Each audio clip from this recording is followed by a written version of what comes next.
Mother-in-law texted, "You're not joining the cruise. My son wants just family." But they expected what she could do. "Hi, my beautiful, amazing family, the best family in the world. I hope you're all doing well. May God bless each and every one of you. Before we begin, I want to share something that's been hurting me. Some channels have been stealing my hard work and reposting my content. I've already reported them to YouTube, and if you ever come across anyone copying my videos, I kindly ask you to report those channels as well. Your support means everything to me. I also have one small complaint. Lately, many of you haven't been liking or commenting on my videos. It makes me wonder if you've forgotten me. I truly hope that's not the case, because I love every one of you, and I work tirelessly every single day to bring you the best stories. So today, we're starting this story with a heavy heart. I hope you'll stay with me until the end. Let's begin. The suitcase lay open on the bed like something waiting to be fed, and Zora Bellamy was folding a yellow sundress into it when her phone lit up on the nightstand. She almost didn't look. Her hands were full of cotton and tissue paper. The evening light coming off the harbor was turning the bedroom gold, and the playlist she saved for packing was drifting up from the kitchen speaker below. In that last unguarded moment, she was happy. She would remember that later, the way people remember the weather before an accident. Then she saw the name on the screen, Verlaine. "You're not joining the cruise.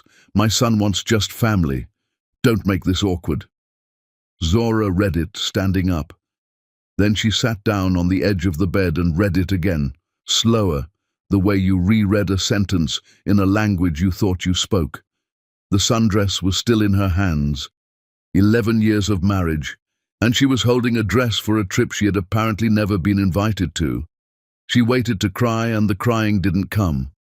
What arrived instead was a strange, cold clarity, like the moment on a scaffold when a stone you trusted shifts under your hand and every muscle in your body goes quiet and pays attention. "My son wants just family, not we decided, not I'm sorry. My son wants." Verlaine Rourke had never in her life fired a shot she couldn't blame on someone else. That was her signature, more reliable than the one on her checks. Every insult of the last 11 years had come gift-wrapped in somebody else's name. The pastor thinks, your father-in-law always said, people are asking. And now the newest ventriloquism, her own husband's mouth moving on his mother's hand. Zora set the dress down on the bed, smoothing it flat without meaning to. The trip had been announced at Easter, at Verlaine's table in Towson, a 7-night cruise out of Baltimore to celebrate what Verlaine called the family's 40th year in business. Zora had sat at that table and watched the itinerary get passed around on printed sheets. Her name had been on the cabin list. She had seen it. She heard Ansel's key in the front door downstairs, heard him drop his bag in the hall of the row house they had bought together on a narrow street in Fells Point. Heard him call her name up the staircase, the same way he had called it for 11 years. 2 notes, worn smooth. She waited for him in the bedroom with the phone in her hand. She wanted to watch his face when he read it. She needed to see the outrage arrive, needed to see him reach for his own phone and dial his mother and say the words, "A husband says."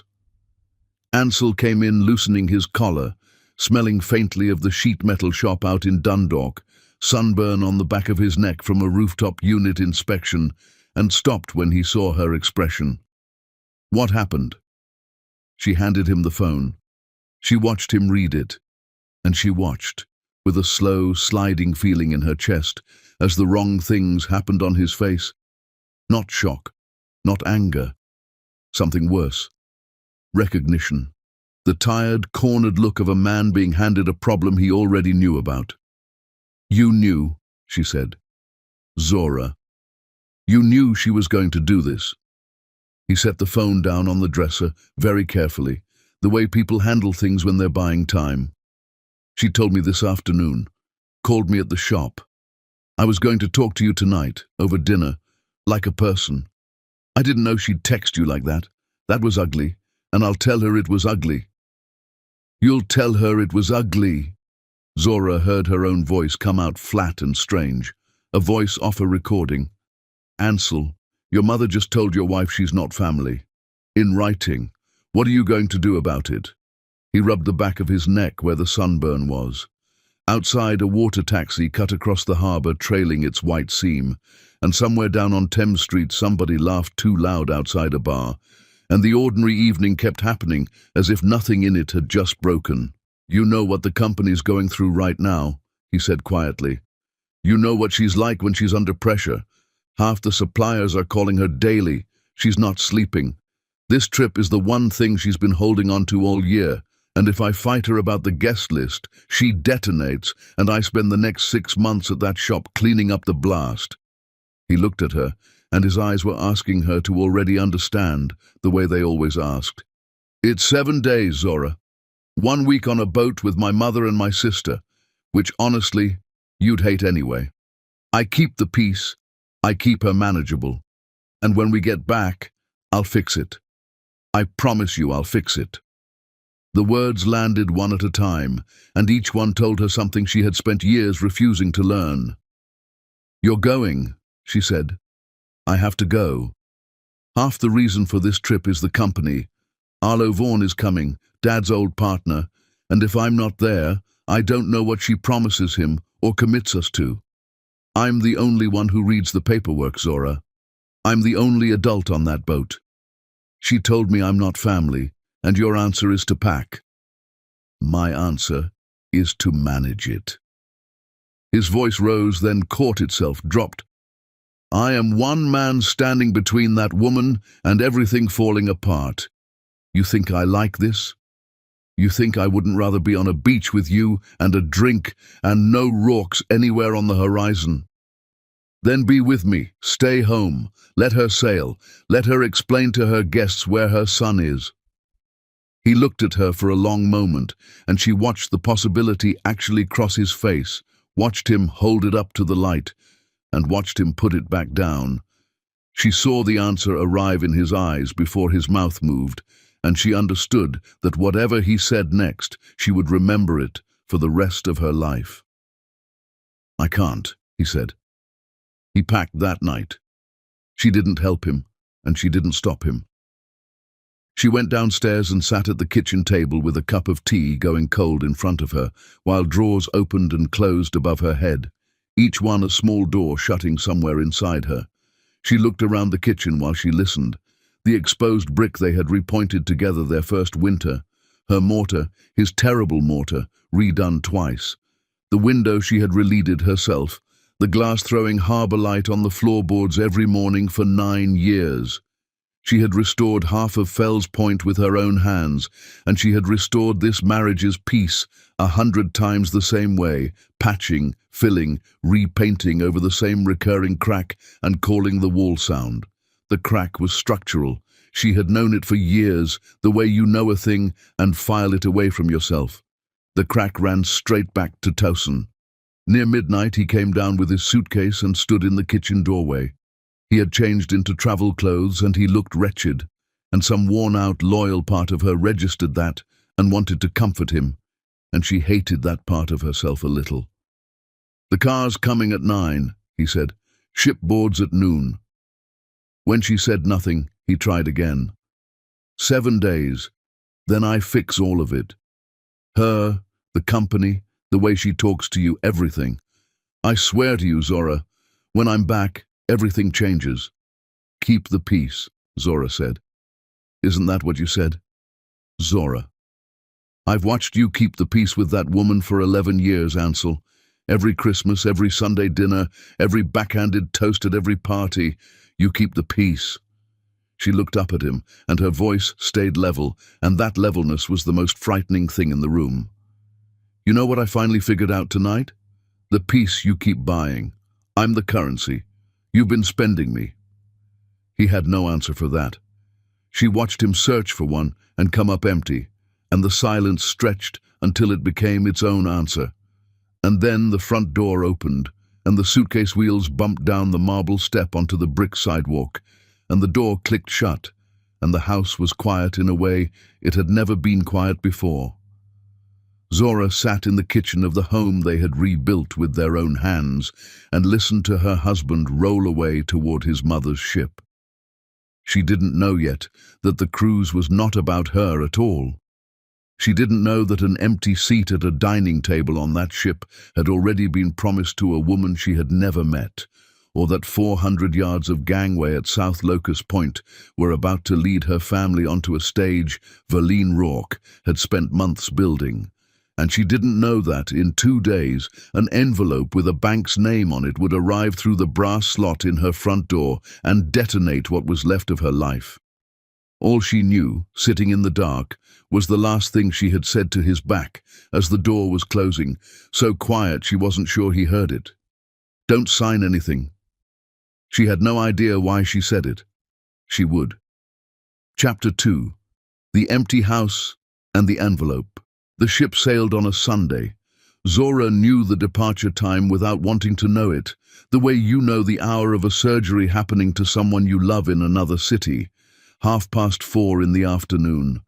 She was on a ladder in her workshop off Alisana Street when the hour came, cleaning a panel of 100-year-old stained glass with a cotton swab and distilled water, and she made herself keep working straight through it, one lozenge of amber glass at a time.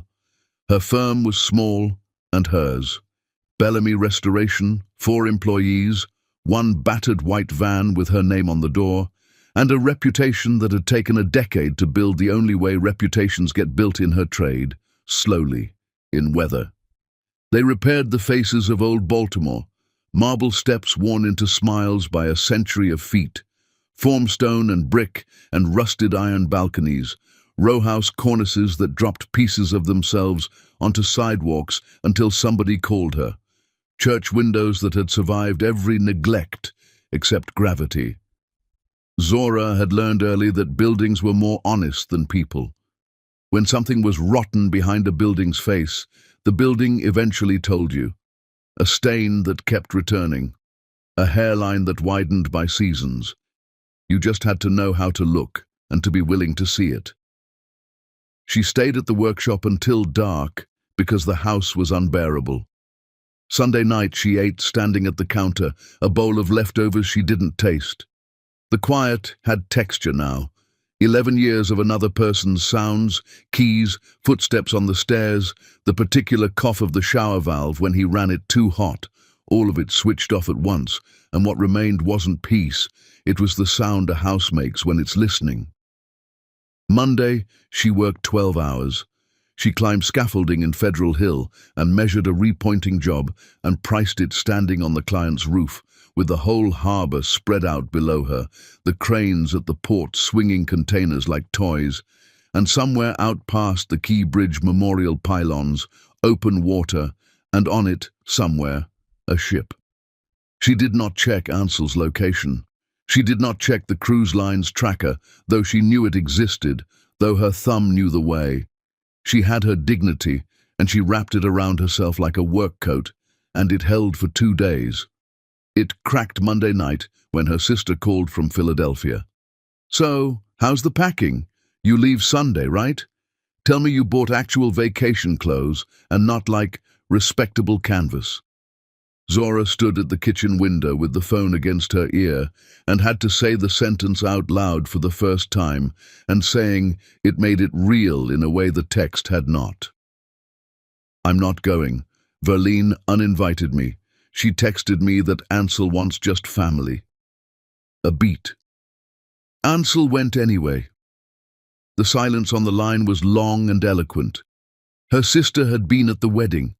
Her sister had watched Verlene air-kiss Zora's cheek at the reception and then spend the toast talking about how much Ansel's late father would have loved to see him settled with someone from their world, and had asked Zora in the parking lot afterward, "Someone from their world, what does that mean?" And Zora had said, "Let it go," and her sister had been letting it go under protest for 11 years. "Come stay with me," her sister finally said. "Get on a train tonight.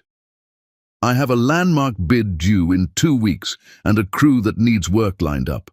I'm fine." "Zora." "I'm fine," Zora said. and was almost surprised to find it wasn't entirely a lie. Under the hurt, something older and harder was awake in her now, watching, taking notes, the same cold instrument she carried up ladders. I'm angrier than I've ever been in my life, and I can't find where to put it yet. But I'm fine. When that boat comes back, her sister said, you be somewhere he has to come find you. Don't you be standing at the door. Zora thought about that long after she hung up. She thought about it Tuesday morning while she loaded the van, and Tuesday noon while she ate lunch on a client's steps in the sun. Tuesday afternoon, the mail came. She almost didn't open it that day. It sat in the brass basket inside the front door, with a hardware catalogue and a water bill, a plain white envelope from a bank whose branch she passed every day on Broadway, without ever going in. It was addressed to Ansel Rourke and Zora Bellamy, both names machine-printed, and that alone made her frown as she slit it open, because their accounts didn't live at that bank and never had. She opened it standing in the hallway with her keys still in her other hand. It was a payment notice. Courteous, automated, deadly. A reminder that the monthly payment on their home equity line of credit was past due, referencing an account number she had never seen, secured by the property at their address in their names, opened 7 months ago. There was a summary box, credit limit, amount drawn, amount now owing. Zora read it 3 times, the way she had read Verlaine's text, and then she stood very still in her own hallway while the house creaked around her in the afternoon heat and the numbers refused to change. There was no home equity line of credit. There had never been a home equity line of credit. She and Ansel had fought about that exact thing 2 years ago, at this table, when the company hit one of its bad stretches, and he floated the idea, just as a cushion, just to have it, and she had put her hand flat on the wood and said no, absolutely not. The house is the one thing that stays clean. No matter what happens with your mother's company, this house stays clean. And he had agreed. She remembered him agreeing.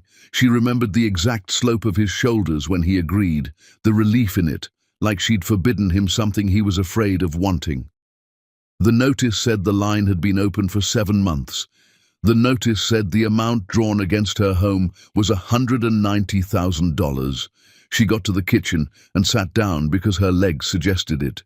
The paper lay flat on the table between her hands, and she caught herself smoothing it the way she smoothed drawings before a difficult job, and made herself stop. Her first calls went where anyone's would. The bank's customer line, 20 minutes of hold music performed by a saxophone with no conscience. Then a polite young man who could confirm only what the letter confirmed. The account existed. It had been in good standing until 2 months ago. The origination documents were signed by both borrowers and notarized. When she said the words, "I never signed anything," his politeness developed a new, careful texture, like ice getting thin, and he began talking about their fraud department and forms she could request, and how she might want to consult an attorney, and she understood she had just been moved from customer to problem. Her second call went to Ansel. It rang in that hollow satellite way that told her the phone was somewhere over deep water, and then it went to a voicemail box she knew he wouldn't check for days. Ship Wi-Fi cost money, and Verlaine called it a scam and confiscated the family's attention the way she confiscated everything. Zora left no message. What was there to say to a recording? "Someone signed my name and took a fortune against our house. Call me back. Enjoy the buffet." She was still at the table with the notice when her phone buzzed with a notification that had nothing and everything to do with any of it. Sherilyn had posted photos. Zora shouldn't have looked. She looked. There was the ship's dining room, gold light and white linen, and a chandelier like a frozen firework. There was Verlaine in pearls with her chin lifted like a woman being coronated. There was Sherilyn's arm and half her face in the corner of her own picture. And there was Ansel in the navy jacket Zora had bought him for his 40th birthday, smiling the strained smile she knew down to the muscle, the one that meant, "Get me out of here." And there, At the family table, in the chair beside her husband, sat a woman Zora had never seen in her life. Slim, blonde, mid-30s, dressed in the kind of simple that costs money, laughing at something with her head tilted toward Ansel. Comfortable, placed. The caption said family time at sea with a string of small red hearts. My son wants just family. Zora sat in the house someone had secretly mortgaged out from under her, looking at a stranger sitting in her seat 600 miles offshore, and felt the two wounds of the last 3 days slide toward each other and lock, clean and flush, like pieces of a joint that had been cut to fit all along. The text, the loan, the seat. This was not a snub and a coincidence. This was a design. She got up. She walked the notice to the kitchen table's clean end, laid it flat, photographed it front and back, and opened her laptop. Her hands had stopped shaking. That was the thing about finally seeing the whole crack instead of the plaster over it. It steadied you. She didn't know yet who had held the pen. She didn't know yet what the woman in the photograph was for. But Zora Bellamy had spent her whole career mastering one trade above all others. And it was this, finding what's rotten behind a beautiful face. She was about to practice it on a family. Chapter 3. Her own name in a stranger's hand. Maryland keeps its secrets in the open, if you know where the drawer is. Zora knew, the way anyone in her trade knew. Every easement fight, every historic property she had ever bid on, every deed restriction she'd had to read before touching a landmark's face, had taught her the same lesson. The land records don't lie. They just wait. Whatever people whisper at dinner tables, the recorded documents sit in the state system in plain view, patient as headstones, and anyone with a login can walk among them. That night, at her kitchen table with cold coffee and the harbor lights slanting through the window she had leaded herself, Zora logged into the state's land record site and searched her own street, her own house, her own name. It took 11 minutes to find it. A deed of trust, recorded 7 months ago, securing a revolving line of credit against the property owned by Ansel Rourke and Zora Bellamy, husband and wife, as tenants by the entirety. The scan was crisp. The bank's name at the top matched the envelope in her hallway. She scrolled through the legal description of her own home, the lot and block she knew by heart, down through pages of boilerplate to the signature page. 2 signatures at the bottom, his, sprawling and impatient, the R like a kicked-over chair, unmistakably his, and hers. Zora stared at her own name for a long time. It was good. That was the thing that frightened her most. In the quiet of the kitchen, more than the amount, more than the recording date, it was very good.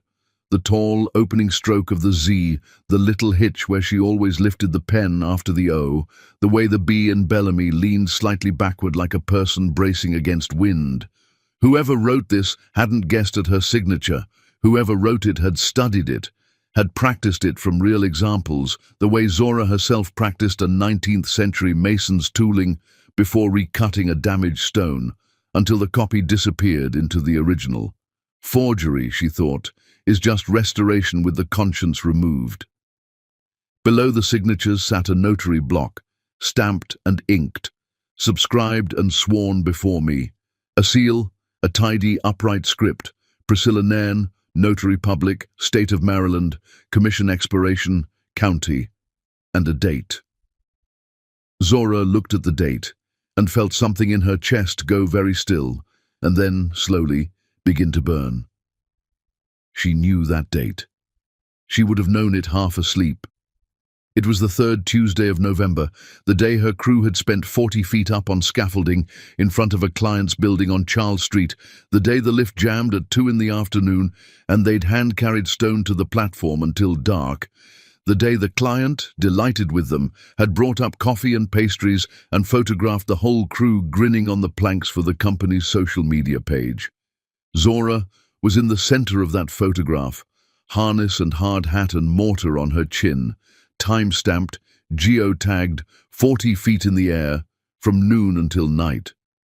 According to the state of Maryland, at 4 o'clock that same afternoon, she was sitting in an office in Towson, presenting identification and swearing before Priscilla Nairn that she signed this deed as her free act, borrowing $190,000 against the one thing she had asked to stay clean. She printed everything, the deed, all of it, the notary page enlarged, the client's photograph, the bank notice, her own timesheets from that week, because she kept everything, because in her trade, documentation was the difference between a craftsman and a liability. She laid the pages side by side on the kitchen table, like fragments of a broken window, and she did what she always did with a broken window. She stopped mourning the glass and began to read the break.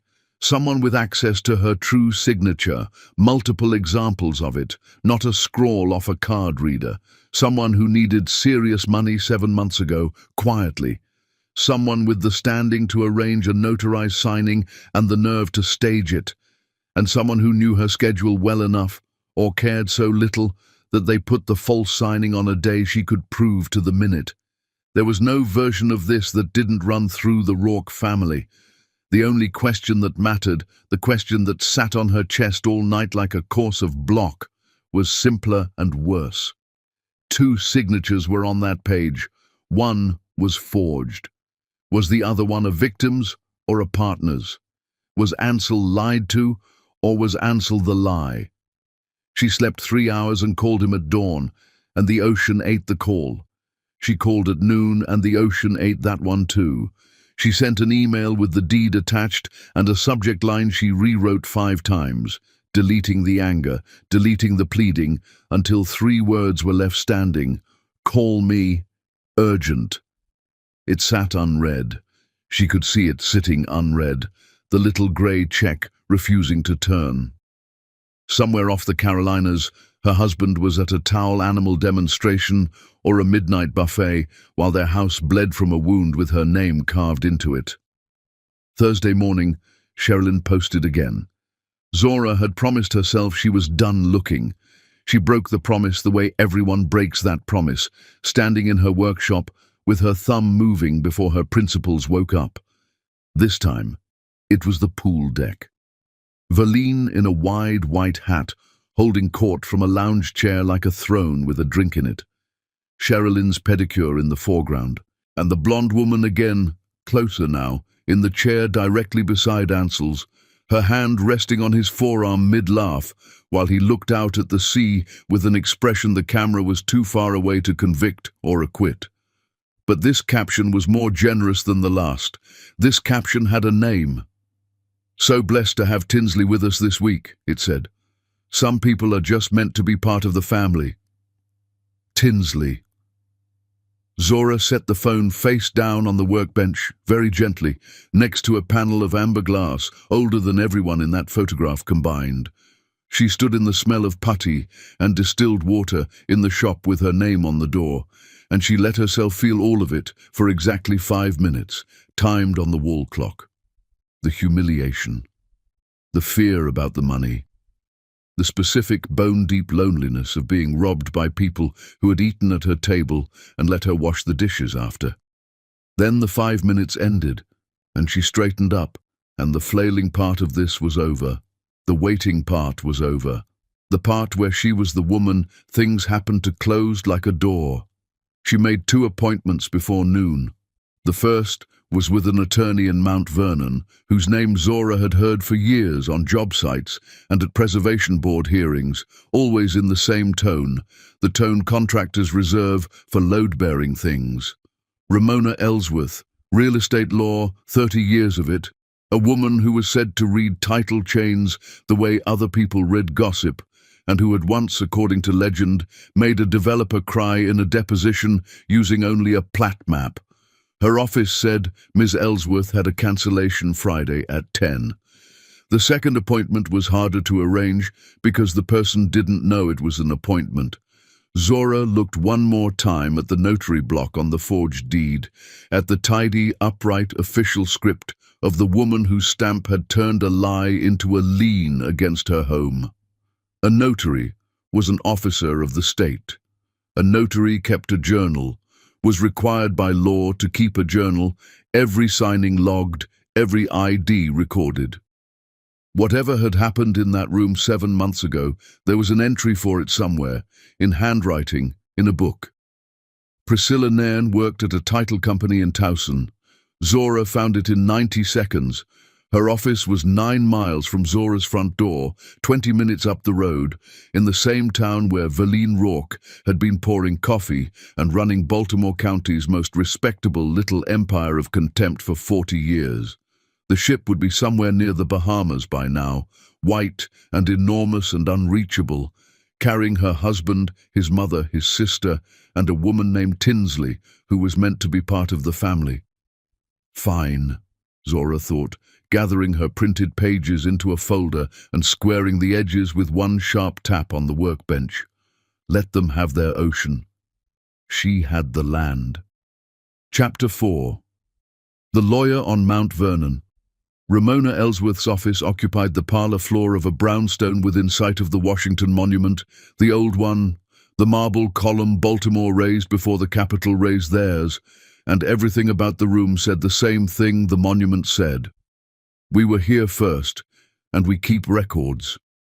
The parlor had 12-foot ceilings and plaster medallions. Zora's professional eye graded excellent before she'd taken a seat. Ramona herself was 70 inches of grey silk and reading glasses, with a handshake like a door latch and a voice that had cross-examined the fight out of better liars than the Rourkes. She took Zora's folder without small talk and went through it page by page in a silence so complete Zora could hear the radiator tick and faintly the traffic circling the monument like water around a drain. When she finished, Ramona took her glasses off, folded them, and looked at Zora the way surgeons look at films. Tell me the date of your marriage, and tell me whose names are on the deed to the house, the original deed, when you purchased. Zora told her. Married 12 years ago in June. The house bought 9 years ago, both names, husband and wife, settlement at a table in Canton with box lunches. Then I'm going to teach you 2 words, Ramona said, and I want you to hold on to them this week the way you'd hold a railing. Tenants by the entirety. In Maryland, when a married couple takes title to a home together, the law does something old and rather beautiful. It treats the 2 of you as a single owner, not 2 halves, 1 whole. Neither spouse alone can sell that house, mortgage it, or borrow $1 against it. Both must sign, freely, genuinely. It is one of the oldest protections on our books. It survives every legislative session because it works, and it exists for precisely this moment in precisely this room. And if a signature is forged?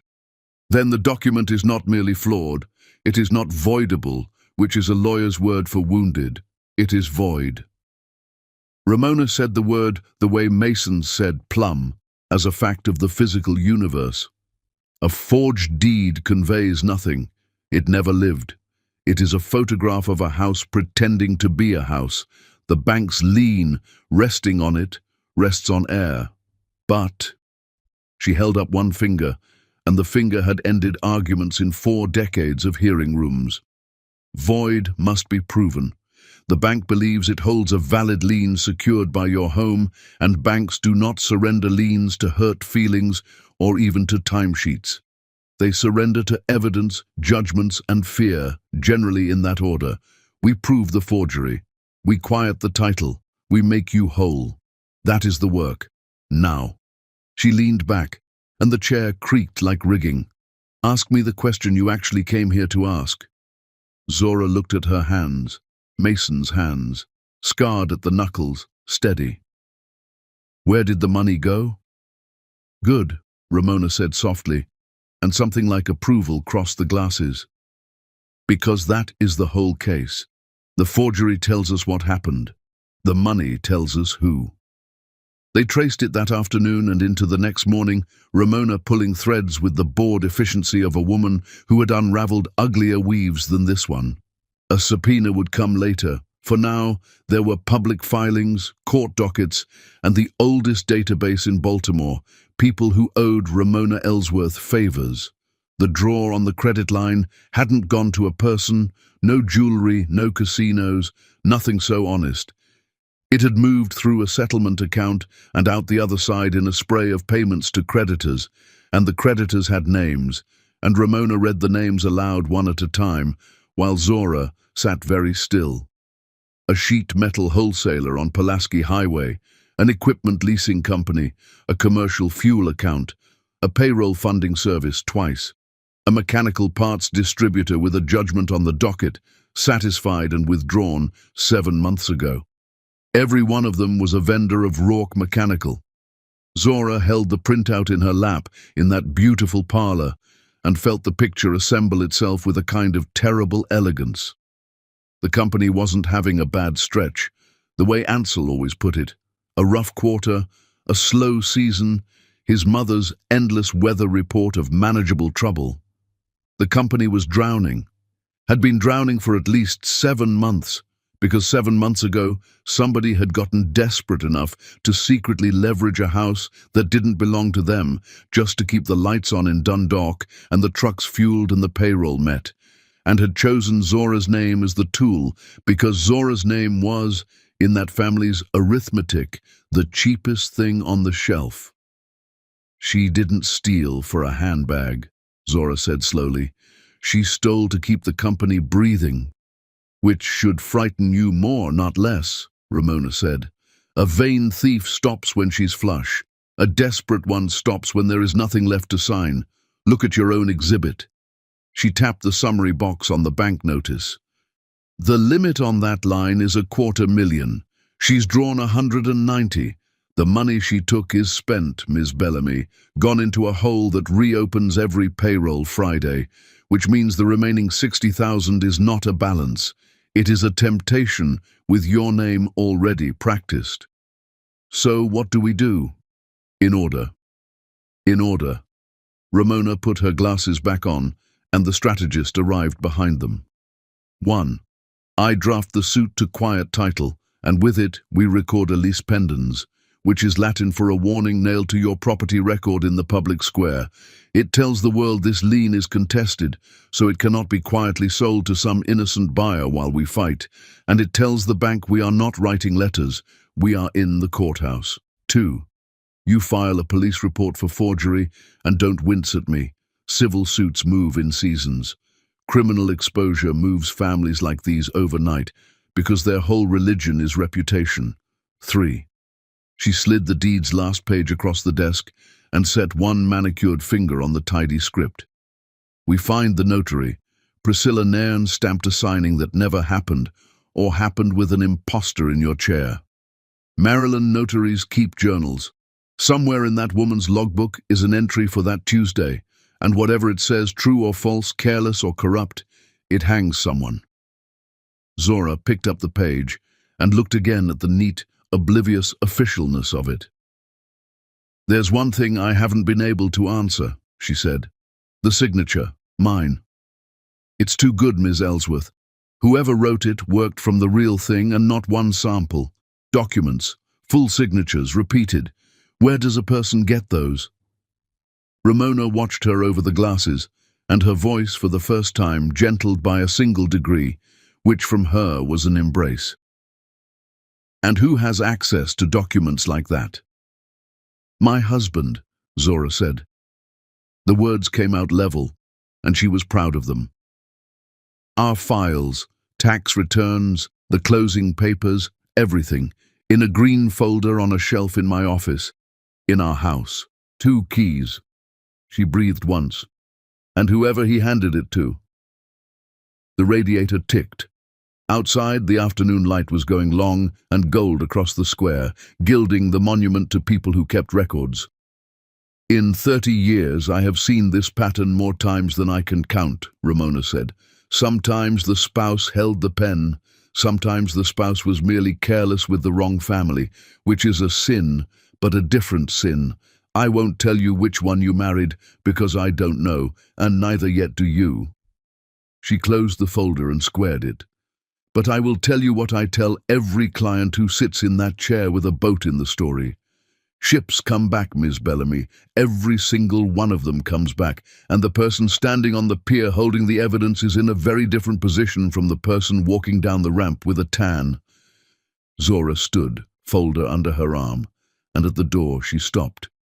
"Towson," she said. "The notary. I want to be the one who talks to her first." Ramona considered her for a moment, the work boots, the level eyes, the folder squared like cut stone. "Say the name Rourke," Ramona said. "Then stop talking and watch." Chapter 5. The Notary.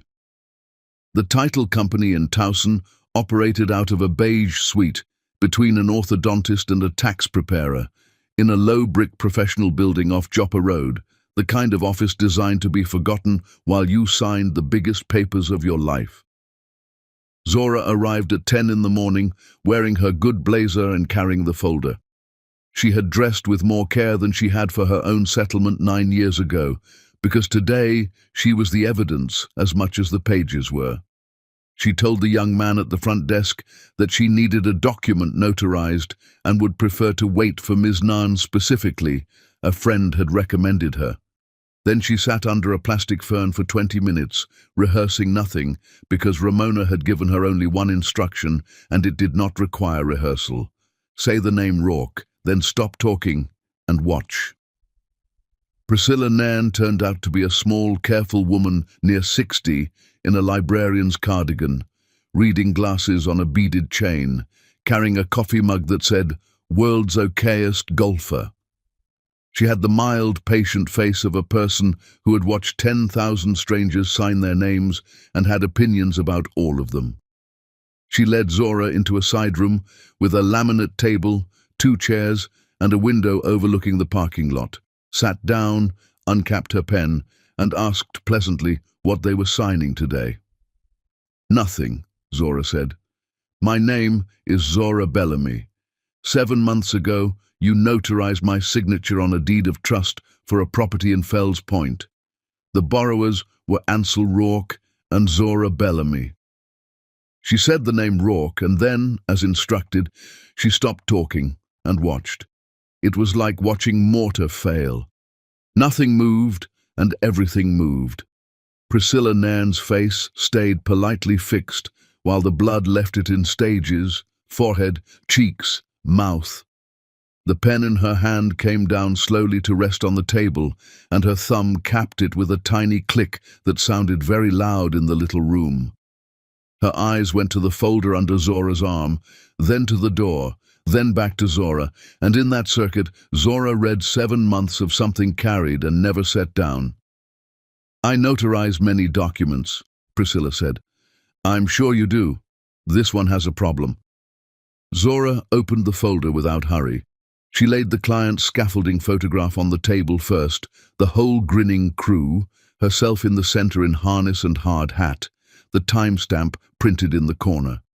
Then she laid the deed signature page beside it, the notary block enlarged. "At the hour your stamp says I sat in front of you and swore this was my free act. I was 40 feet above Charles Street, in front of 8 witnesses and a camera. I have timesheets. My client has the original photo files, so either your stamp lied, Ms. Nairn, or someone lied to your stamp. And those are 2 very different Tuesdays for you." The silence went on long enough that Zora could hear the orthodontist's drill through the wall, faint and high, and the young man out front answering a phone.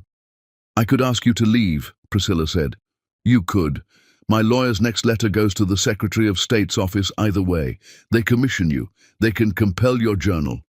Zora kept her voice level, almost kind, because the woman across the table was not the enemy. The woman across the table was a tool someone had used and left out in the rain. "I'm not here to end you, Ms. Nairn. I've read about you. 22 years, no complaints. Half the settlements in this end of the county. Careful people don't survive that long by being crooked. They survive by being trusting ones, with the wrong person. I think you already know you were used. I think it's been sitting on you like a wet coat since November. And I think I'm the only person who's ever going to walk through that door and offer you the chance to take it off in a room where somebody believes you." Priscilla Nairn looked at the photograph for a long time. At the mortar on Zora's chin in the picture, at the harness, at the timestamp. Her thumb moved on the capped pen, back and forth, a small, dry sound. When she finally spoke, her voice had dropped into something older and flatter, the voice people keep for confession. "It wasn't here," she said. "The signing. It was a mobile appointment. I do them for commercial clients, businesses that can't send everyone in. Companies I've worked with for years. This one was at a mechanical contractor out in Dundalk." She stopped, swallowed.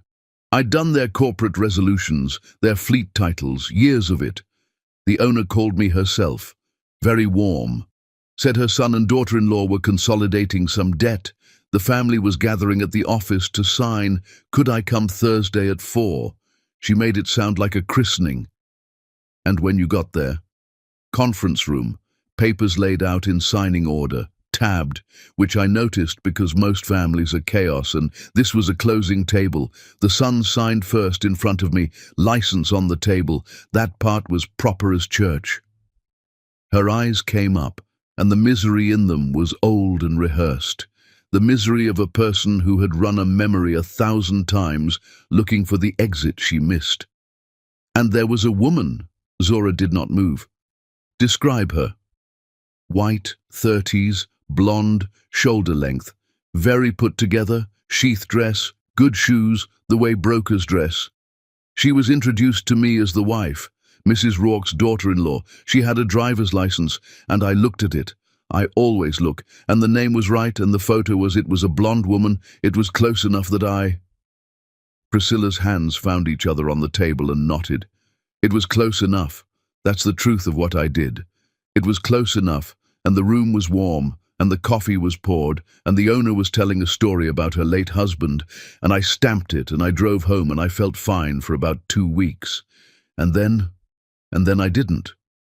She looked at the window, at the parking lot, at nothing. 2 things kept coming back at night. The first is that she never spoke. The wife.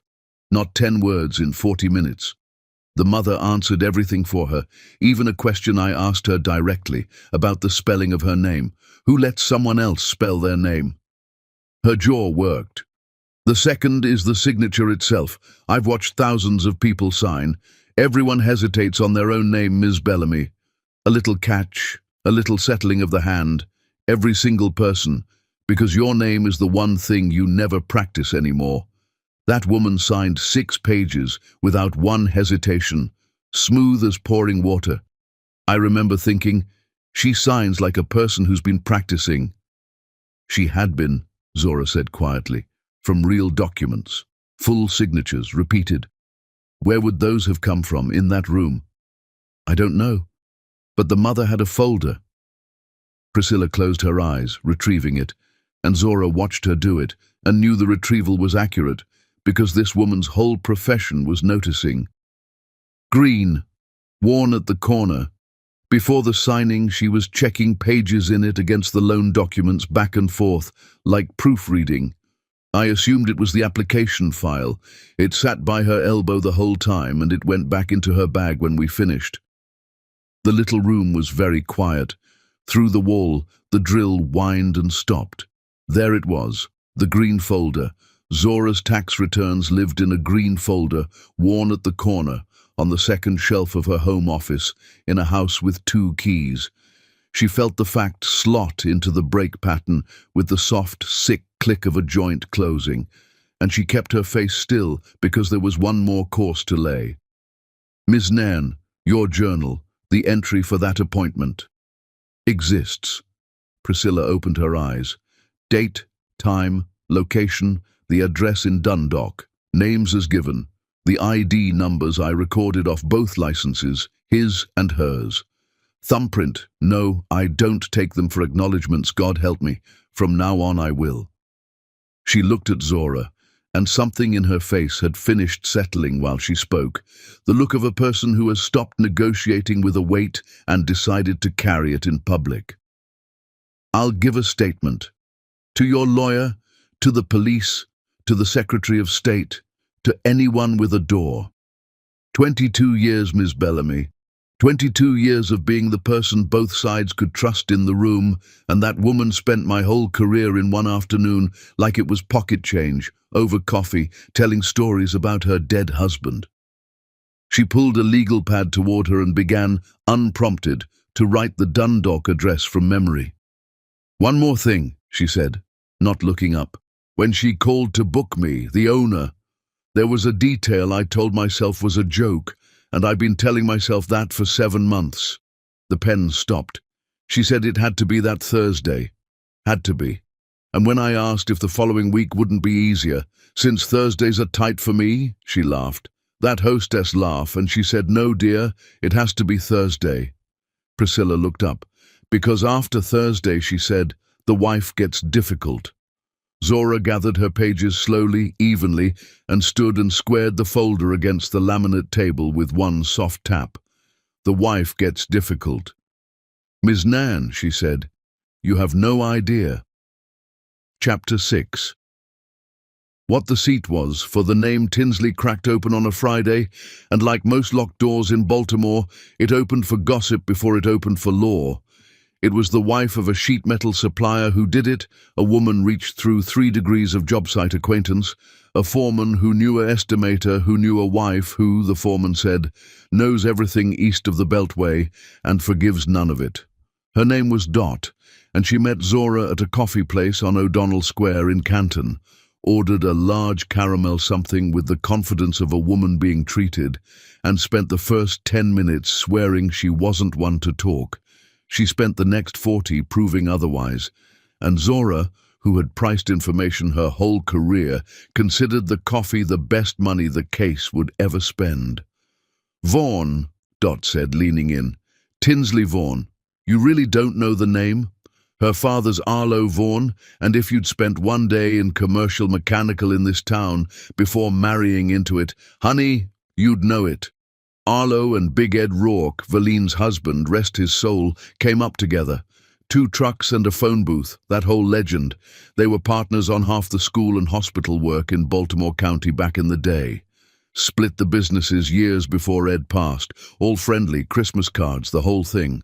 Arlo sold his company at the exact right time, some national outfit, cash. Verlene's been running hers into the ground at the exact wrong one. And Tinsley? Divorced, no kids, keeps the name because the name opens doors. Commercial real estate downtown does very well, dresses like it. You've seen the pictures.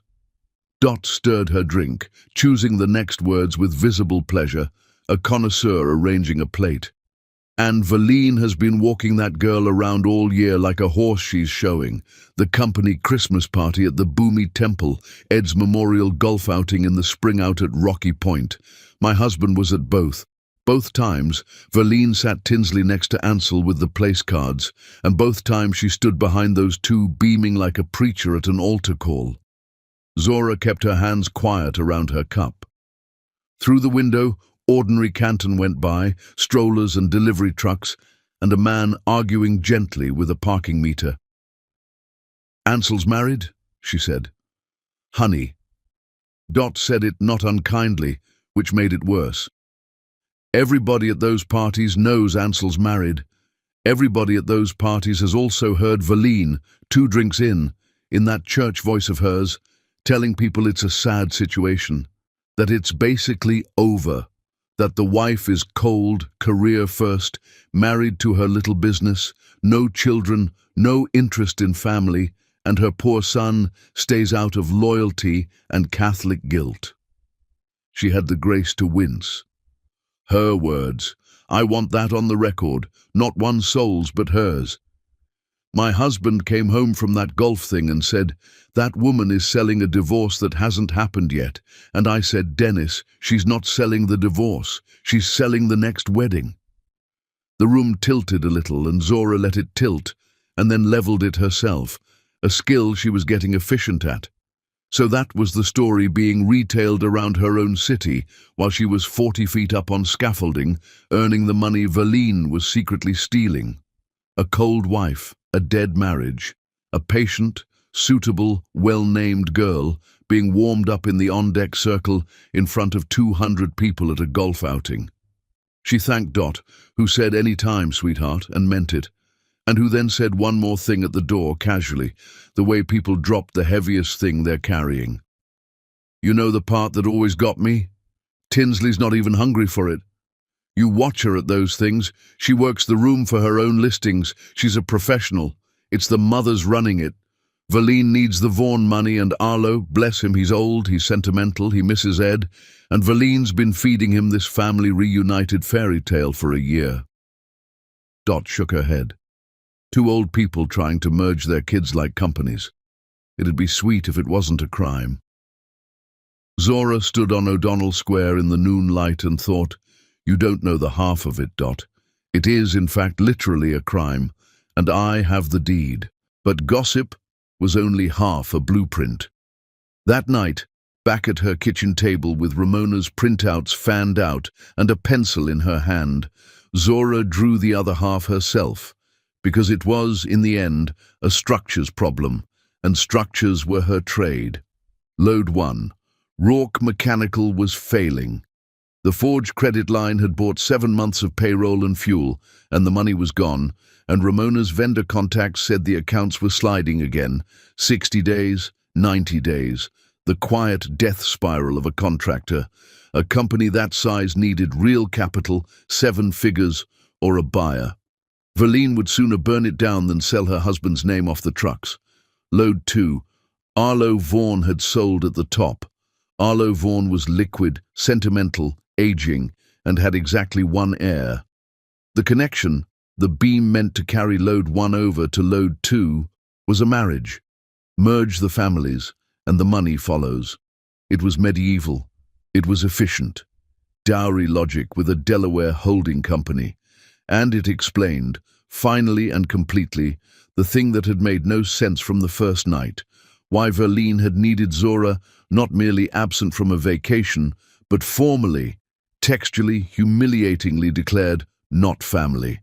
The declaration wasn't spite. It was staging. Arlo Vaughan was going to spend 7 days at sea, being shown a son who was, look for yourself, effectively single. My son once, just family was a set dressing instruction. The cruise wasn't a vacation. The cruise was a closing table with a buffet. 7 days, no wife, no exits, no distractions. Arlo and his checkbook in one deck chair, Tinsley in the next, and Ansel sealed in with them like a man being fitted for a life while he thought he was on holiday. The only rotten beam in Verleen's design, Zora thought, staring at the diagram she'd drawn on the back of a lean printout, was standing in a Fells Point kitchen holding a pencil. Verleen had built the whole structure on one assumption, that the wife, told she was nothing, would sit quietly at home being nothing until the papers were done. Her phone rang at 11 that night. Unknown number, a country code she didn't recognize, and when she answered, the ocean answered back. A hissing satellite delay, and then his voice, and her heart did the old traitorous thing before she could stop it. "Zora, it's me. I'm on the ship's phone. It's a fortune a minute, please. Just listen." "I'm listening." "Something's wrong here." Ansel's voice was low and pressured, the voice of a man cupping a receiver in a public corridor with one eye on the elevators. "This trip isn't what she said it was. Arlo Vaughan is here. His daughter is here. Every dinner turns into a negotiation I never see coming. Mom keeps steering everything to the company, to legacy, to families joining forces, and Tinsley keeps being seated next to me like an entree. Tonight, Arlo asked me, at the table in front of everyone, how solid my personal situation was. My personal situation, Zora. I put my fork down and got up from the table. "Did you?" Zora said. "I know how the pictures look. Sherilyn and her posting, I told her to stop. Nothing has happened and nothing will. I swear it on my life. 4 more days. I get through 4 more days. I get home. And we fix Ansel." She said his name once quietly, and the ocean hissed through the pause, and he stopped. 7 months ago, somebody opened a credit line against our house. $190,000, drawn and spent, gone into your mother's company vendors. My signature is on the recorded deed. It was forged in your conference room in Dundalk on a Thursday in November by a blonde woman with a close enough license, while a notary was lied to, and your mother poured the coffee and told stories about your father. The delay made the silence longer, or maybe the silence was just long. That's not, he said. Zora, that's not possible. It's recorded, Ansel, public. I've read it, my lawyer's read it, and the notary is already talking. She looked at her own reflection in the dark kitchen window, standing straight, one hand flat on the table where he had once agreed the house stays clean.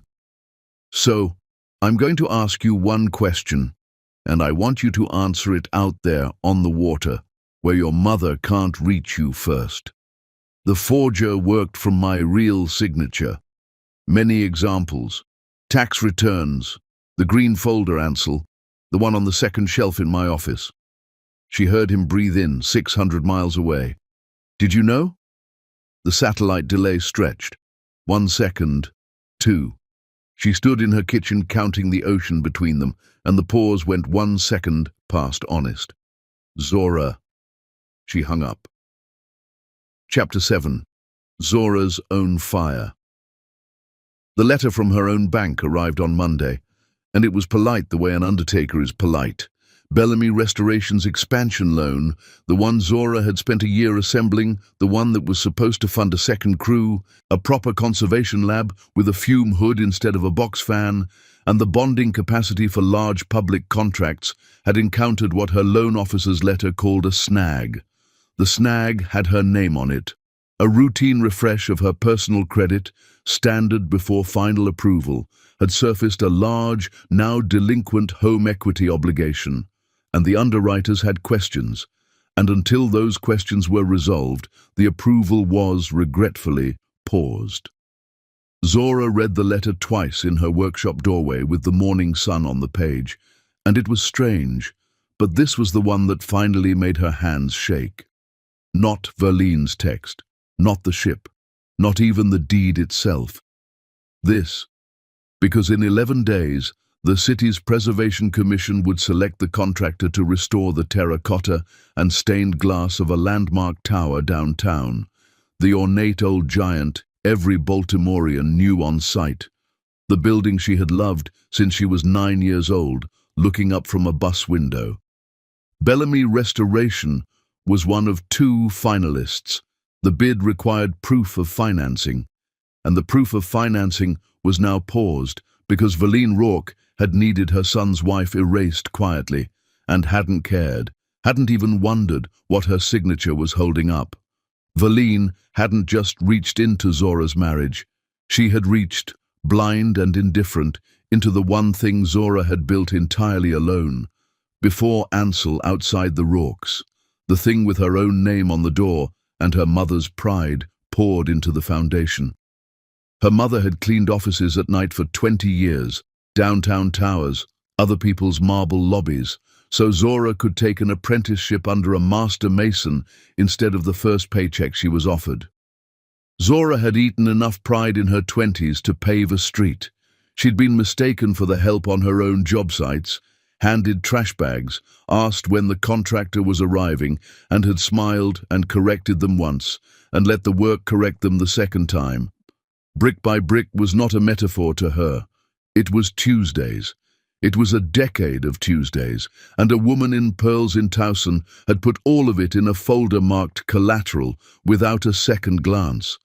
Something changed in Zora that morning, and she felt it happen physically, a settling, like a wall finding its load path. The hurt didn't leave, it converted. Grief is soft and rage is hot, but what she had now was neither. It was cold, patient, and structural, and it knew exactly what to do, because it was the same thing she did every working day of her life: find every crack, document every crack, then rebuild so it can never fail the same way twice. She stopped waiting for the ship. Monday afternoon, she sat in a district station on a plastic chair and filed the police report, forgery and fraud, with Ramona on speaker, and the folder laid out page by page in evidence order, because of course Zora had put it in evidence order. The detective who took the report was a weary, meticulous woman with reading glasses pushed up into her hair, who perked up visibly, professionally, at the notary's 4-page statement. A journal entry, a cooperating notary, a photographed alibi, and a money trail, the detective said, tapping the pages square. Ms. Bellamy, I've been doing financial crimes 11 years. You'd be amazed how rarely somebody brings me a case pre-built. Most people bring me a feeling. I restore buildings, Zora said. Documentation is the job. The pretty part is the last 10%. Then you and I are going to get along, the detective said, and gave her a case number, and the case number went into the folder, and the folder got heavier in the way Zora was learning to love. Tuesday, Ramona filed the suit to quiet title in the circuit court downtown and recorded the lis pendens. Zora stood in the clerk's office on Calvert Street and physically watched the entry go on, her house's record getting its warning flag, a public notice nailed to the property in the sight of every bank and title searcher on earth. This lien is contested. Touch it at your peril. The clerk stamped it with the same bored thump she gave everything, and Zora thought, "You have no idea what you just cornerstoned," and thanked her, and the clerk said, "Mm-hmm." Wednesday, the complaint went to the Secretary of State's Notary Division with Priscilla Nairn's statement attached.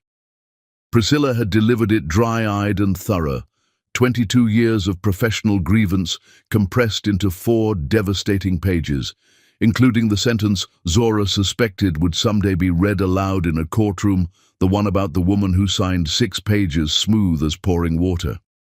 Thursday, Zora did the thing Ramona had called optional, and Zora had decided was essential. She drove to her own bank on Broadway, sat across from her loan officer, and instead of apologizing, laid the entire folder open on his desk.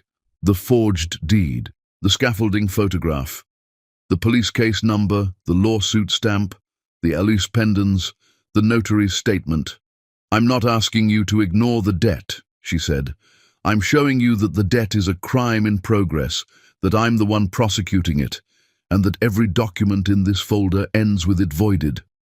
Bellamy Restoration doesn't have a credit problem. It has a criminal for an in-law, and as you can see, I'm handling it the way I handle everything. Give underwriting the file. Let them judge me by how I fight, not by what was done to me in a conference room I've never set foot in."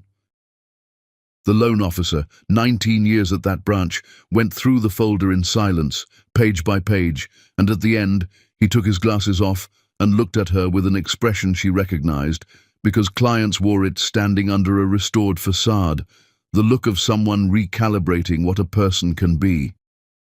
"I can't promise underwriting," he said. "I can promise they'll read every page, and that my memo on top will say what I actually think. Which is, that I'd rather bet on you than on most balance sheets I see." She walked out into a hard blue afternoon, and she was standing at the crossing at Broadway and Eastern, waiting on the light with the folder under her arm, when her phone buzzed and kept buzzing. The family group thread, the one from which no one had ever bothered to remove her, because removing her would have required thinking of her at all. Sherilyn, not a photo this time. A voice memo, 30 seconds, sent, Zora would later understand, in panic to the wrong thread, a bar's noise behind it, glasses and engine hum, and Sherilyn's voice low and urgent to someone unseen. "No, listen to me, she knows. I saw it over his shoulder at breakfast. Some email from a lawyer, something about the house, a court thing. If Mom finds out there's a court thing, she is going to lose her mind. She told me last night she's moving the rest of the money before we dock. She said the account's just sitting there, and after this week, none of it matters anyway because the memo cut off. Deleted from the thread 11 seconds later. 11 seconds too late." Zora stood on the corner while the light changed for nobody and played it once more, calm as stone, and heard all of it. She knows. moving the rest of the money, the accounts just sitting there, $60,000 of daylight between drawn and limit, an open door, and a desperate woman with a working pen 3 days from shore. Desperate people, Ramona had said. Do not retire the pen. Zora called her, walking now fast, the folder tight under her arm. Ramona, it's Zora. She's going to draw down the rest of the line, from the ship, before they dock.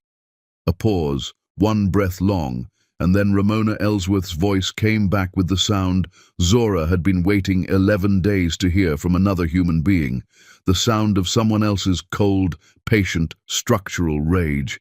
Then let's go shut the vault. Chapter 8.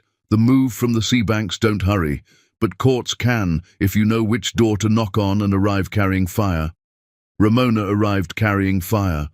By 6 that evening she had the emergency motion drafted, a temporary restraining order to freeze the credit line pending hearing, and by 8:30 she had the bank's counsel on notice by email, which was itself a tactic, because now the bank could never claim it hadn't known. Zora sat in the brownstone parlor until 10, reading every page before it went out, correcting one address, initialing exhibits, and Ramona watched her do it and said, "You'd have made a fine lawyer," and Zora said, "I charge more than you do." And for the first time in 2 weeks, both women laughed. The next morning, they stood in a courtroom in the circuit court for Baltimore City, high windows, old wood, the faint smell of paper and radiator dust, in front of a judge who had read the papers twice, once as law and once, visibly, as a story. "Let me make sure I understand the sequence," the judge said, looking over her glasses at the bank's hastily arrived counsel, a young man who had been handed the file at 9 and wore the look of it. A revolving credit line secured by a deed of trust against Entirety's property, a sworn statement from the commissioning notary that the wife's acknowledgement was taken from an impostor, a police case number, a recorded Ellis pendens, a forensic photograph placing the wife 40 feet above Charles Street at the hour of the purported signing, and now a recorded voice message indicating the borrower intends to draw the remaining balance from a cruise ship. She let the sentence sit in the room like an object. From a cruise ship. "Your Honor, the bank takes no position on the underlying dispute at this stage. The bank is about to take a position," the judge said, "because the alternative is the bank explaining to me at a later hearing why, while on actual notice of forgery, an open criminal investigation, and Elias pendens, it wired out the remainder of a contested and quite possibly void line of credit to a customer at sea. Would counsel like to make that argument now for practice?" Counsel would not. "The temporary restraining order is granted. The line is frozen pending hearing. No draws, no advances, no transfers, no assignment or sale of the lien. I'm signing it now, and counsel, I'd strongly suggest your client flag that account before lunch, because if $1 moves after this signature, we will all be seeing a great deal more of each other." It was done by 11. Zora stood on the courthouse steps on Calvert Street, with the wind coming up off the harbor, holding a certified copy of an order with a judge's ink on it, and Ramona permitted herself one thin, ferocious smile. "Now she reaches for the money," Ramona said, "and the drawer is nailed shut, and she's 600 miles from anyone she can charm, in the middle of an ocean, with a phone bill." Valine reached for it that same night. They learned the details later, in bank logs and testimony, but it happened almost cinematically on schedule. An online transfer attempt from the ship's Wi-Fi just before midnight declined. A second attempt an hour later declined. Then a call, at 3 in the morning ship's time, to the bank's after-hours line, a woman's voice traveling from honeyed to glacial to openly threatening, while a night duty officer read her over and over with the serenity of a man reading scripture, the only sentence he was authorized to read. "This account has been restricted by court order, ma'am. Court order." 2 words going up a satellite link into a silk wallpapered stateroom in the Atlantic dark and landing like a flare on a dry hillside. She knows was one thing. Sherilyn's babbling, a lawyer's email glimpsed over a shoulder that could be managed, that was a wife making noise, Court order was another animal entirely. Court order meant filings, judges, a docket, a lawyer of her own, motion. Court order meant that somewhere back on land, the cold, career-first, conveniently absent wife was not weeping into a guest pillow. She was building. What happened aboard over the next day, Zora would eventually hear from 3 different mouths, in 3 different keys, and assemble the way she assembled everything. Verleen went silent and bright, which the family had learned over 40 years to fear more than shouting. She appeared at breakfast immaculate and warm and complimented everyone's plans for the day. Sherilyn, hungover with guilt, deleted her entire week of posts in one panicked hour, which the internet naturally had already kept.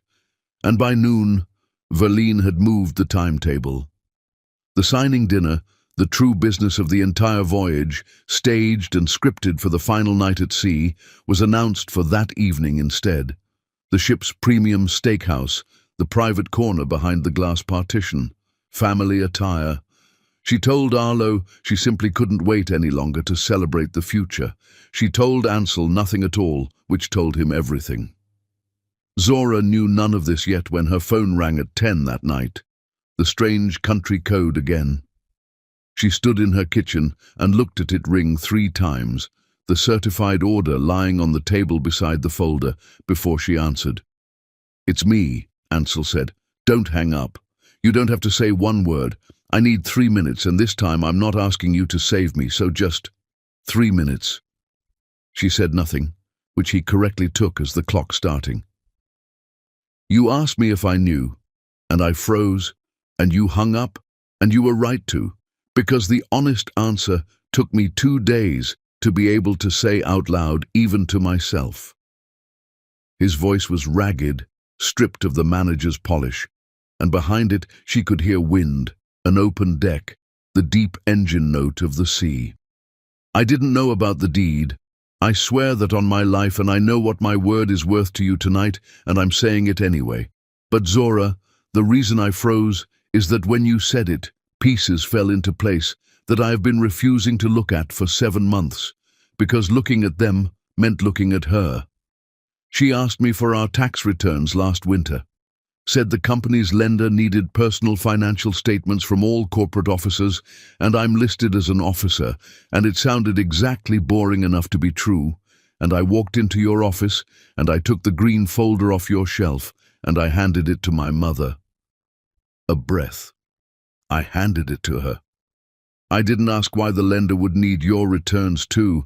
I didn't ask, because not asking is how I have survived that woman for 42 years, and my not asking is the crowbar she used to break into our house.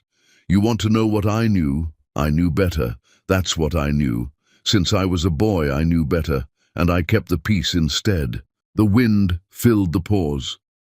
Zora stood very still, one hand on the table, on the wood where he had once agreed, "The house stays clean." "That's not the worst thing I have to tell you," he said. "An hour ago I went to her stateroom to have it out about the frozen account. She's telling everyone it's a bank error, a compliance mix-up, and she wasn't there. She was at the spa, and her safe was open. Sherilyn was supposed to close it and didn't." His voice dropped, steadied, like a man picking up something heavy correctly, with his legs. "There's a folder in it, Zora. Not green. Leather. I took it. I'm holding it right now, and I don't even care what that makes me. There's a full appraisal of our house in it. Our house, dated in the spring. There's a draft press release announcing a strategic partnership between Rourke Mechanical and Vaughan Family Capital, with the date left blank. And there's a second set of loan documents. New ones, bigger, prepared, tabbed and flagged where the signatures go. The wind, the engines. 2 signature lines, Zora, mine and yours." The kitchen was utterly silent. Out the window, the harbour lay black and gold, and somewhere past it, the open water. "She was never going to stop," Ansel said. "Tomorrow night is the last dinner, except she's moved it to tonight. It's in 2 hours. Arlo will be there. The papers will be there. And I am supposed to be the good son who smiles and signs, because everyone on this boat is certain I'll fold. And Zora, they're certain for good reason. In 42 years, I have never once not folded. And, Zora said, it was the first word she had spoken. The wind, the sea. 600 miles of dark water between her kitchen and his deck. And the ship docks at Locust Point at 7, her husband said. Be on that pier, whatever you've been building down there, and I know you, so I know it's load-bearing. Finish it, because in 2 hours, for the first time in my life, I'm going to find out what I'm made of. A pause, and then quieter. And in the morning, so is she. Chapter 9. The last night at sea. The steakhouse on the top deck had been reserved from 8 o'clock, a private corner behind a glass partition, white linen and dark wood and brass, the ocean going black and gold outside the windows as the sun went down on the last night of the voyage. Verlene Rourke had dressed for a coronation. Pearls, silver silk, hair set that afternoon in the ship's salon. She arrived early and arranged the table herself before anyone came, moving place cards like chess pieces, Arlo across from her, where the light was kind and the view was hers to narrate. Tinsley beside Ansel, naturally, always, the geometry of the entire year. Sherilyn at the far end, where she could photograph nothing and interrupt less. The leather folder sat on the sideboard behind Verlene's chair, squared, patient, like a fifth guest. She had rebuilt her story for Arlo that afternoon, over cocktails on the aft deck, in the voice she saved for banks and funerals. The frozen account was a clerical tangle, some overzealous compliance clerk misreading a routine filing. Her attorneys were already unwinding it. These things happened when companies grew. Regrettable timing, nothing more. Arlo Vaughan, 70 years old, self-made twice over, and a fool 0 times, had listened with the pleasant blankness of a man who had been sold things his entire life, and said the tangle was certainly unfortunate, and asked no further questions. Verlene took the silence for belief. It was not belief. It was a man deciding to wait and watch, which, had she ever once done it herself, she might have recognized. Dinner began beautifully, it always did. Verlene commanded a table the way conductors command orchestras, and tonight she was giving her masterwork. Stories of Big Ed and Arlo in the early days, 2 trucks and a phone booth, the school contract they won on a handshake in a diner that no longer existed, the sacred continuity of family businesses in a disposable world. Legacy, she said, twice, is the only thing you can't buy back once it's gone. Tinsley laughed in the right places and touched Ansel's sleeve twice, a broker keeping a listing warm. Sherilyn drank and watched her brother, who was not drinking at all. That was the detail Sherilyn would describe afterward, the detail everyone missed because no one at that table had ever needed to watch Ansel. His wine untouched, his food rearranged, not eaten, his eyes, all through the stories and the toasts, resting on the sideboard. With the entrees cleared and the coffee ordered, Verlene rose, touched her glass with a spoon, and began the speech she had been drafting all year. Family, she said, was not blood alone. Family was alignment. Family was 2 old names deciding the future should look like the past, only bigger. And to that end, she said, turning radiant, reaching for the sideboard, there were a few papers that would make this the most memorable night, any of them. The sideboard was empty. The moment she registered it, several things happened in a sequence that everyone present would recount for the rest of their lives, each claiming the best view. Looking for this, Mom? Ansel stood up at his end of the table. The leather folder was in his hand. Ansel. Verlene's smile held magnificently a facade whose engineer refused to read the survey. Sit down, sweetheart. We'll get to the papers with dessert. We'll get to them now. He laid the folder on the white cloth, opened it, and dealt its contents down the table like cards, unhurried, each page turned to face the reading glasses of Arlo Vaughan. Full appraisal of my house, commissioned in the spring, which is interesting because I never ordered one. A press release announcing a partnership between our families, written before either family was asked. And a new loan against my home, drafted, tabbed and flagged with a signature line for me. He set down the last page. And a signature line for my wife. Who isn't here? Who was told in writing that she isn't family? He looked at his mother, and his voice stayed level, and the levelness was hers, her own weapon, coming back across the table at her for the first time in its history. Should we discuss how her signature was going to get onto this one, Mom? Should we discuss how it got onto the last one?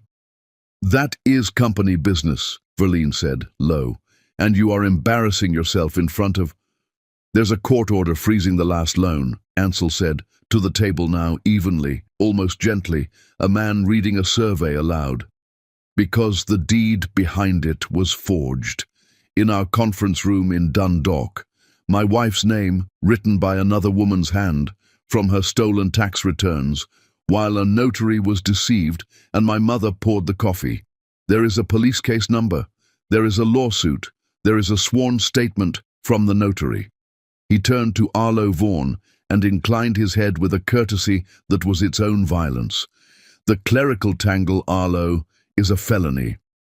The glass partition kept the sound in, but not the picture. Later, diners at other tables would describe the tableau like a painting they'd stood in front of. The standing sun, the matriarch in silver going the color of ash. The blonde woman with her wineglass stopped halfway, the old man at the end of the table slowly removing his reading glasses. You ungrateful, Verlene began, and then it happened. The thing 40 years of church pews and charity galas had never once witnessed. Verlene Rourke lost a room and knew it, and the knowing broke something open, and the voice that came out of her next was one Ansel knew from childhood kitchens and Sherilyn knew from report cards, but that Arlo Vaughan, in 50 years of friendship, had never been permitted to hear. Everything I did to save your father's company, which you were too weak to save and too blind to notice, was dying under you. That house of yours exists because this family's money built the life that bought it. And that wife of yours, that woman, has given this family nothing, no children, no loyalty, nothing but her precious little business and her name that she wouldn't even take. I was not going to stand at your father's grave knowing I let 40 years of Rourke burn so she could keep playing with old windows. The silence afterward had a texture, like the air after a wall comes down, full of dust that used to be structure. Arlo Vaughan folded his reading glasses and placed them in his breast pocket. He stood, and he was quiet for a moment, looking at his old partner's widow with something that was almost grief. Ed used to tell me you were the smartest person he ever met, he said. 50 years. He never once mentioned you were this frightening. He turned to his daughter. Tinsley, we're done here. And then, to Ansel, with a small nod that belonged to another century. Your father would be proud of exactly one person at this table tonight, son. Go home to your wife. Tinsley rose without a word, and her face, Sherilyn swore afterward, was not heartbreak at all. It was the flat, professional disappointment of a broker watching a deal die in escrow, which told everyone at that table the last thing they needed to know about the seat beside Ansel. Verlene sat down slowly amid the ruins of her masterwork and reached for the papers, and Ansel drew them back out of her reach, squared them, and closed the folder. Evidence, Mom, he said. It stays with me. 600 miles northwest, in a lit kitchen in Fells Point, Zora Bellamy's phone buzzed once. A single line, from a number at sea. It's done. He didn't sign. Docking at 7. It was from Sherilyn. Zora set the phone down beside the folder, squared and patient on the kitchen table. everything in it filed, stamped, sworn, certified and ready, and looked out the window toward the black water, where somewhere beyond the harbour lights, an enormous lit ship had already turned for home, carrying all of it to her. "Ships come back," she said quietly, to no one. Every single one. Chapter 10. The Gangway. The ship came up the Patapsco at first light, huge and white and strung with sleepless passengers at the rails, and slid into her berth at South Locust Point under a sky the colour of oyster shell, gulls wheeling and crying over the terminal roof, the city skyline standing off to the north like a witness. Zora was on the pier at 6:30. She stood near the base of the gangway ramp in her good coat with the folder under her arm, and she was not alone. Ramona Ellsworth stood at her left shoulder in grey silken sunglasses, watching the hull warp in the way she watched opposing counsel approach a podium. A few steps back, discreet in an unremarkable jacket, waited a licensed process server with an envelope. And near the terminal doors, in plain clothes with her reading glasses pushed up into her hair, stood the weary, meticulous detective who had asked, upon hearing the docking time, whether she might come along, on the professional grounds that people freshly off boats answer questions badly and honestly. The passengers began coming down a little after 7, sunburned and rumpled, wrestling luggage, holding coffee, the ordinary happy debris of a week at sea. Zora watched the ramp with a stillness she had earned one filing at a time. The rorks appeared near the end of the stream, and the sight of them told the whole week's story in a single frame.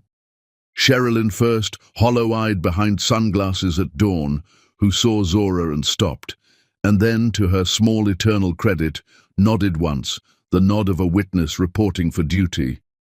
Then Verlaine, upright, silver hair immaculate, chin high, running on pure architecture, a facade walking ahead of its own condemned interior, and behind his mother, carrying his own bag and a leather folder that had not left his hand in 36 hours, Ansel, who scanned the pier once, found his wife, and stopped walking in the middle of the gangway for a full second, so that strangers bumped him, and he did not notice. Verlaine saw Zora last, and to her credit, her stride never broke. She came down the ramp and across the concrete like a woman arriving at her own gala, assembling her opening line, and she was 10 feet away when the process server stepped smoothly into her path. "Verlaine Rourke, you've been served." The envelope went into her hands with professional tenderness. "Circuit Court for Baltimore City. Have a good morning, ma'am." She looked down at the envelope, then up at Zora. And for a moment the pier went away, the gulls and the luggage and the diesel, and it was just the two of them, the woman who had sent the text and the woman who had received it. "You think this is a victory," Verlaine said quietly. "A family destroyed. Is that what you wanted?" "No," Zora said. "I think it's a survey." "You know what a survey is, Verlaine? It's when somebody finally measures what's actually there, instead of what the owner claims is there." She nodded at the envelope. "Everything you did is in that measured. The deed is void, or will be within the season. The house is mine and his, the way it always was. The company was never worth what you spent to save it, and what you spent was never yours to spend." She paused, and let the next sentence arrive at its own weight. "The detective by the doors would like a word before you find your car. I'd cooperate. The notary already has." Verlaine's gaze flicked to the terminal doors, and for the first time in 11 years, Zora watched genuine fear cross that immaculate face. There and mastered in an instant, plastered over, painted, but there, structural. Arlo Vaughan passed them on his way to a black car, Tinsley silent, and already on her phone at his side. He paused once beside Zora and spoke quietly enough for her alone. "I read your land records at 3 o'clock this morning from a stateroom, young lady. Then I read your firm's portfolio, the tower bid downtown." He settled his hat. Whatever you build next, I'd like to know about it. Some money in this town would rather stand behind something honest for a change." And then he was gone, and with him, every dollar Velina had staged 7 days at sea to catch, and the last life raft of Rourke Mechanical drifted off across the parking lot in a hired car. The rest arrived the way consequences actually arrive, not as lightning, but as weather. The company went into receivership before the leaves turned, the trucks with the Rourke name auctioned off a Dundalk lot in October rain. The forgery case went where cases with journals, sworn notaries and money trails go, slowly, certainly, downhill toward a courtroom, and Verlaine's attorneys began the long, expensive work of negotiating what her remaining years would look like. Priscilla Nairn kept her commission, testified twice without a tremor, and framed the Secretary of State's letter clearing her, hanging it beside her golf mug. The blonde woman with the close enough license turned out to have a name, and a broker's license of her own, and a sudden vivid interest in cooperating. Bellamy Restoration's loan unfroze the same week the court voided the deed. 11 days after the ship docked, the Preservation Commission called, and Zora stood in her workshop with her whole crew screaming around her, holding the landmark contract in both hands, and then she called her mother, and for a while neither of them could talk. Ansel came last, on the pier, that first oyster-colored morning. He waited until his mother had been walked toward the terminal doors, and then he crossed the concrete and stood in front of his wife and held out the leather folder. "Everything from her safe," he said. "Chain of custody is a disaster. I stole it from a stateroom at sea. Your lawyer's going to sigh at me. But it's yours. It was always yours." He didn't reach for her. He stood with the gulls crying over him and let her look at him as long as she wanted. A man standing for once on his own ground. "I'm not asking to come home. I'm asking what the conditions are, because I know there are conditions, and I know I earned every one of them the night I rolled that suitcase past you." Zora took the folder. She looked at her husband, sunburned and hollowed and awake. "3," she said. "You never work for your family again. Not 1 hour, not one favor, not one emergency. You sit in a counselor's office with me every week until I say otherwise, and you talk, Ansel. You actually talk." And the third one. She held his eyes. "We don't keep the peace anymore, not with anyone. If it costs my dignity, it was never peace. It was a payment plan. You learn the difference in your bones, or the door you rolled out of stays shut." "Done," he said. "All 3, however long it takes." "It takes months," she said. "Honest ones. One at a time." Months it took. He got a job with a competitor across town and started at the bottom of somebody else's ladder, and never once complained where she could hear it, which she checked. He sat in the counselor's office and did the hardest thing a Rourke had ever done. He talked, badly at first, then better. He visited his mother exactly twice, both times with a lawyer's knowledge, and came home quiet, and did not keep the peace, and survived it, which astonished him. And on a cold, bright Saturday at the end of it all, he stood on the sidewalk downtown in the crowd, at the reopening of the restored landmark tower, craning his neck like every other Baltimorean, at the gleaming terracotta and the stained glass burning with morning sun, at the scaffolding coming down piece by piece like a curtain. High above the street, on the last platform left standing, Zora Bellamy ran her palm over a repaired seam no one below would ever notice, checked it twice, and found it sound.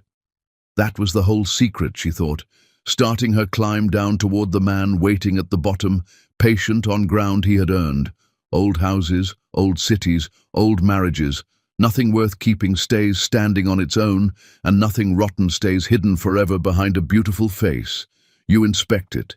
You tell the truth about the damage, all of it, out loud, in the light.